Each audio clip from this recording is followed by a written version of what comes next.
all, help and encourage learners. The two assigned to me are a little bit shy. With regards to their work, in dealing with the pupils, they are very willing to share their knowledge and teach them various skills. They made learning process easier because they are like brothers and sisters to my pupils. They show too much patience to slow readers in order to speed or learn new words wait to them. They are dedicated not only in their work but in socializing with the pupils. They are intelligent and loving in nature, though shy, cheerful and friendly to the extent that the pupils shout. Disciplining pupils must be one of their goods to show respect. Since they are just students, they are a little bit young and enjoy their work. They are really a great help, and the pupils love them for their job well done. Congrats, Mrs. Zenaida Para. Eileen, you are a consistent, hardworking, responsible, easy to get along with person. You are able to get the heart and trust of all pupils you handled. Because of that, I admire you. I wish that you will able to reach your desired goals in life. May you continue to improve your career as you journey your long path to graduation with the guidance of our Lord. Thank you for the genuine care to our pupils. God bless. Miss Richelle Jeremiah A. Malihan Hernandez. John Mark and Carol, always show eagerness and passion in what you are doing. Smile even in hardship and difficulties because rewards gain in the end. Miss Angela H. Valentino. Berlin and Vernon James, you tried your best in teaching the slow reader pupils. In the fact, you have inspired them and you contributed a lot to their mental needs. I just hope that this passion of teaching the children remains in your heart. Just keep up the good work. Remember that for every good thing we do, it will be given back to us. God bless.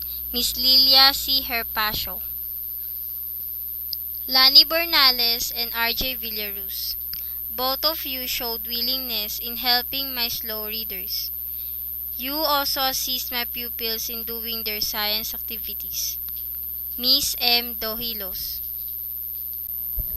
John, Kevin, and Maureen, they are too nice, very responsible to every task that I gave them. They serve as matured people in front of my students. I know that my students will miss their presence. Just keep on going and do your best. Good luck. Mrs. Marisa Gutierrez. Majo and Shara, I'm very proud of them because they are willing to do their assigned task. I know that they will lead their way to the successful life. Good luck and God bless. Mrs. Salvacion de los Angeles. I don't have idea about teaching, but after I commit myself on it, I realized that teaching is not just teaching, it is serving. If you really want to mold children's personality, you have to be a good model for them. Do not show embarrassment on your most hated situation. Be proud of them even at their worst. Try to bring out their natural best. Do not leave them, especially at their weakest. Never get tired of caressing them.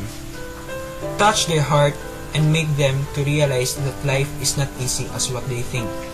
So, enjoy their precious moment. Smile on their darkest and painful state of life. And the most important is don't forget to thank God. Thank you. After our immersion, I learned a lot of things, like being a teacher not easy what I know.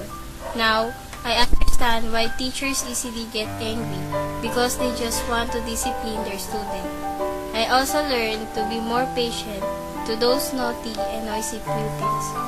Interact not only to your friends but also to children. Lastly, be a good leader so you can handle those students properly. Sabi nila, ang pagiging bata ang pinakamasayang parte sa buhay ng tao. Noong una, hindi ko maintindihan kung bakit. Hanggang sa muli kong binalikan ang pagiging bata. Hindi upang maging bata, kundi maging isang mabuting ehemplo para sa kanya. Akala ko, makapagbibigay ako ng maraming kaalaman. Pero mali. Ako pala ang maraming natutunan. Sa paglipas ng panahon, hindi ko namalayan na unti-unti na pala hinuhubog ng mga batang ito ang bagong Aaron. Isang bagong Aaron na handang harapin ang kahit anong pagsubok sa buhay. Baon ng mga aral na binigay ng mga batang nakasalamuha ko. I testify that during our duty in CWEDs, I truly enjoy it a lot. I learned how to interact to those people who is younger than me. I treated them as my little brothers and sisters, and that's the reason why I keep my patience on them. Although I have more experience to handle children, I learned that they have different attitude and character. I learned also how to accept tasks and execute them for their benefit. I learned also how to control my temper, although it's hard. Those experiences I gained during those days will help me how to improve myself and improve my skills as a teacher. Based from my experience, my students teach me to have patience, and I learn from them the sincerity of teaching education to them. They give me an experience that I will never forget. My immersion was unforgettable because of the good memories to my students that I teach to them how to read and spell words correctly. Even if sometimes we get tired, when I teach my students, the tiredness are gone when the moment comes when I help them. Actually, CWES 2 subject changed me a lot, especially the image of the children in me. First of all, I want to share this experience to all the students who is sooner or later will take the Nstp 2 subject. It was a challenging experience for me because this was the first time I teach elementary students and they are so sweet and obedient. My first impression to them is stubborn, but as the days come by, I realize that I enjoy playing with them on their PE subject, especially when they're calling me Mom. Lastly, the immersion will be the greatest day I surely won't forget. Even though my time was already finished, my students will be treasured in my hearts. After we finished our immersion, I knew that teaching students was very hard, especially those students who did not read carefully. But overall, it was a fun, experiencing and learning experience. From my experience, I learned that it's hard to teach children. You are the one that need to adjust for them and not them. I realized that it's hard to learn with that school. Resources are limited. That's why they need to share books. Now, I know that they need more attention when it comes to their studies. Teaching. Teaching grade schoolers was not an easy thing to do. As a matter of fact, they were more difficult to get along with. They were more sensitive that you must consider every word you utter. Patience. Kailangan ng maraming pasensya sa pagtuturo. At alam ko na natutunan ko ito sa natapos naming immersion. At masaya yung pakiramdam na nakatulong ka.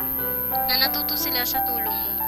Na kahit saglit lang ng panahon lang ang pagsasama namin. Kahit man sobrang kulit sila o sobrang bait, masaya pa din.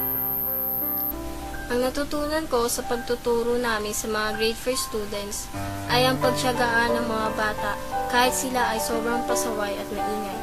Natutunan ko din na magpasensya sa kanila at minsan bigyan ng respeto ang iba. Kahit na yung ibang bata ay may pagkabastos, ay hindi ko pa din sila pinapatulan dahil ako ay nagtuturo lamang at nakakatanda sa kanila. At higit sa lahat, natutunan ko din na makipag-cooperate sa aking kaklase at mag-enjoy. I learned a lot of things about my experience on my immersion, like on how to interact with other people, like an elementary students and teachers. I am very honored to have an experience like this. I realized that teaching is not an easy job because if you are in their position, you will be so stressed because of the stubborn children.